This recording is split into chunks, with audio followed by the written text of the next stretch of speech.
مفتی اعظم ہند رضی اللہ تعالیٰ عنہ فتاوی مصطفیہ شریف کے اندر فتوے کا اسکین پیج بھی میرے پاس موجود ہے،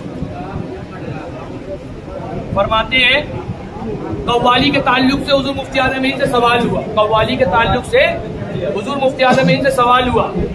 آج کہتے ہیں قوالی حرام ہے، قوالی حرام ہے. اعلیٰ حضرت نے کی حضور مفتی اعظم ہند سے جب سوال ہوا جو لوگ قوالی سنتے ہیں ان کے بارے میں، فرماتے ہیں قوالی ما مزامیر، مزامیر کسے کہتے ہیں پہلے یہ سمجھ لیں.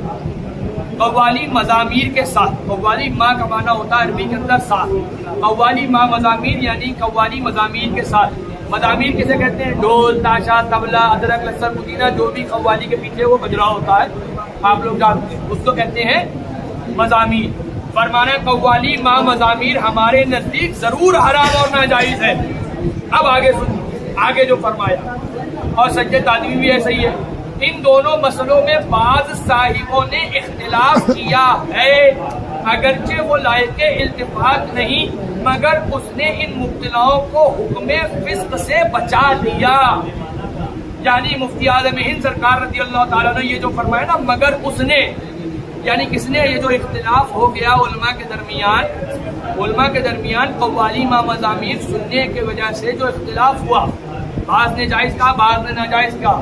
حضور مفتی اعظم فرماتے ہیں اگرچہ ہم اسے ناجائز و حرام مانتے ہیں لیکن بعض صاحبوں نے اختلاف کیا ہے تو اختلاف کی بنا پر اتنا ہو گیا کہ ان کے اوپر حکم فسق بھی نہیں لگے گا.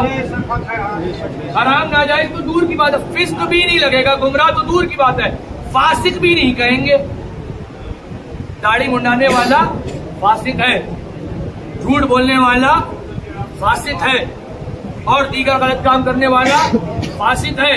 حضور مفتی اعظم ہند کہہ رہے ہیں جو لوگ قوالی ما مزامیر سنتے ہیں، جنہوں نے اس کو جائز کہا ہے، ہم اس کو فاسق بھی نہیں کہیں گے.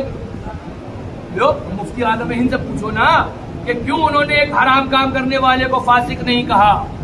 جب حرام کام وہ کر رہے تھے اور قوالی سن رہے تھے مزامیر کے ساتھ اور یہ حرام ہے تو پھر کیوں اپنے قلم کو روکا؟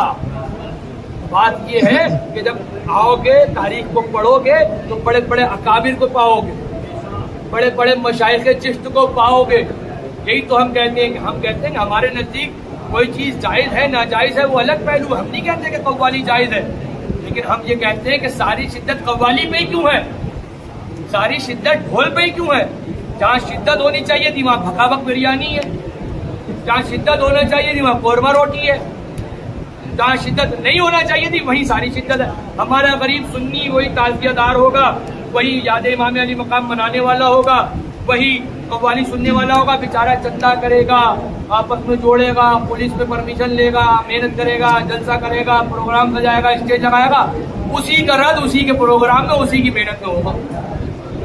کیا سنی جلسے اس لیے کرتے ہیں کہ اپنا رد سنے؟ کیا ہمارے بھائی جلسہ اس لیے کرتے ہیں کہ انہی کو سناتے رہو؟ سیٹھیوں کے اوپر بھی تو بولو، سیٹھیوں پہ زبان خاموش ہو جاتی ہے.